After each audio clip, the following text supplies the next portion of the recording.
It's Tuesday, September 26th, 2023. It's definitely much cooler this evening than recent evenings. The wind's blowing harder, and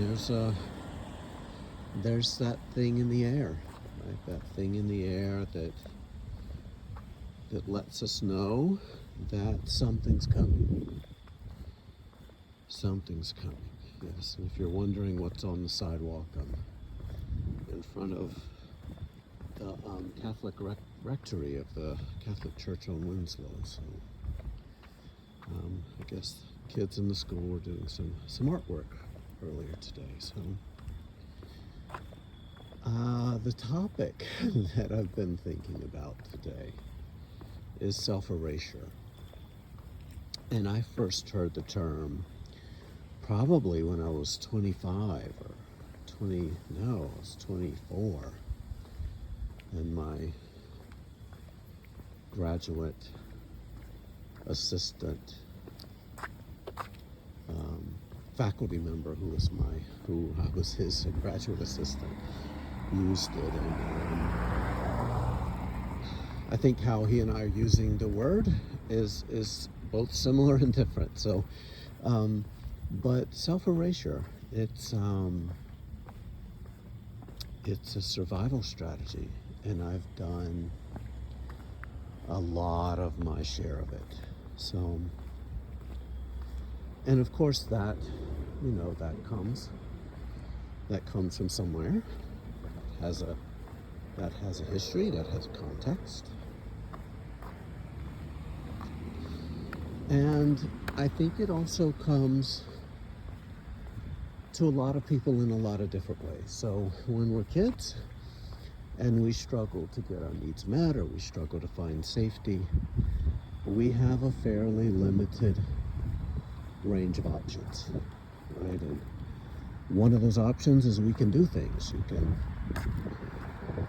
actually try to become what the people who you need to love you need you to be. You can try to become who they need you to be. You can go the other way, and you can try to make yourself relevant, try to make yourself heard by becoming a problem. And that makes sense too. I think a lot of my therapist friends spend a fair amount of time dealing in those contexts with systems who have kids who are making themselves a problem, so that at least they can have their needs heard or find enough visibility for some kind of release. So there are things we can do. We can become lovable, or try to become lovable, try to become acceptable, or we can do things to try to get our needs met by becoming a problem. But there's the other thing, because I couldn't do either, right? I couldn't make myself lovable of the things that I tried to do.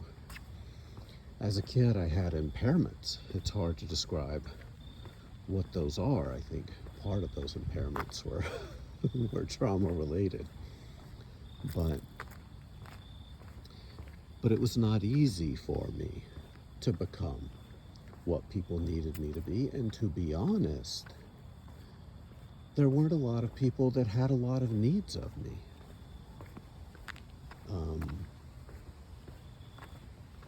So there wasn't really a big point in trying to become what people need, because it was a random, chaotic wheel.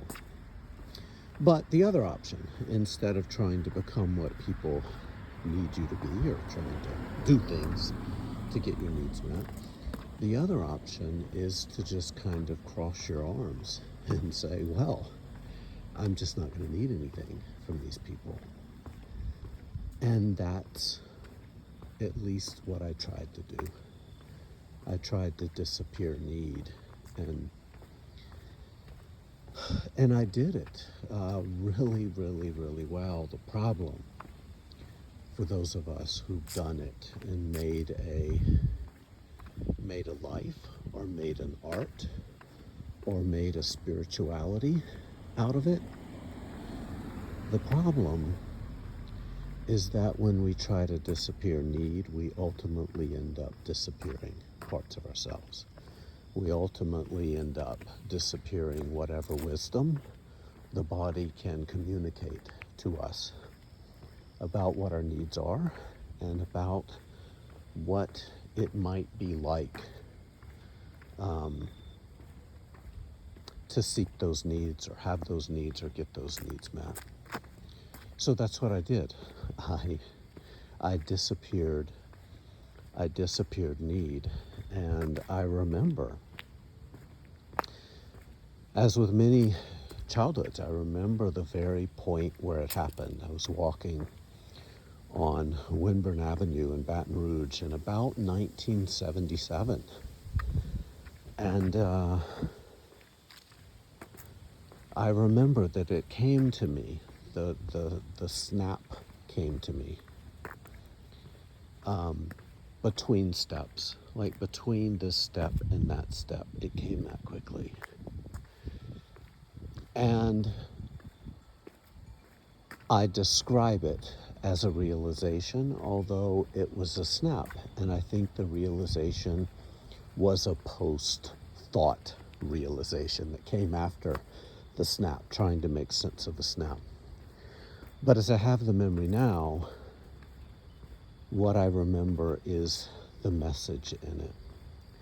And the message in it is, Tom, difficult things keep happening to you. And the worst part about it is what you're doing with it after it happens. So, difficult things happen. They have a beginning, a middle, and an end. That beginning, a middle, and end isn't that long, but you are burning yourself up for days or weeks over stuff that is over. So you need to not do that. You need to disappear that. When something difficult is happening to you, let it be difficult when it's happening to you, and when it's over, let it be over. Okay? So that snap happened to me, right? That realization happened to me. And it was profound, and it would shape many of the things that were to come. As I'm sure I'll talk about later, one of the things that came is, fast forward 11, 12 years from there, and I discover a Catholic mythology in which we can find God by disappearing the self. And that hit my brain the way cocaine hits the brain of someone with bipolar disorder. So that was amazing, because I made a spirituality out of self-erasure. I made the whole goal of life and identity out of self-erasure. And it let me do some amazing things in the world. It brought me to places that I would have never gone to otherwise. But it had really profound consequences in my ability to be a dad, in my ability to connect deeply with other people, my ability to say, my ability to know what my needs are, and definitely my ability to be clear about who I am, what I want, and how I deserve how I deserve to be treated. So I've come pretty late to a lot of these things. So self-erasure makes sense to me. It's the only survival strategy that made sense to me when I was a kid. And now I can tip my hat to it because it let me survive. It let me survive with some assets intact. But again, what it cost me to survive that way, right? What it cost me to survive that way, hopefully is not a tax that I have to keep paying forever. Because Lord knows it's cost me enough.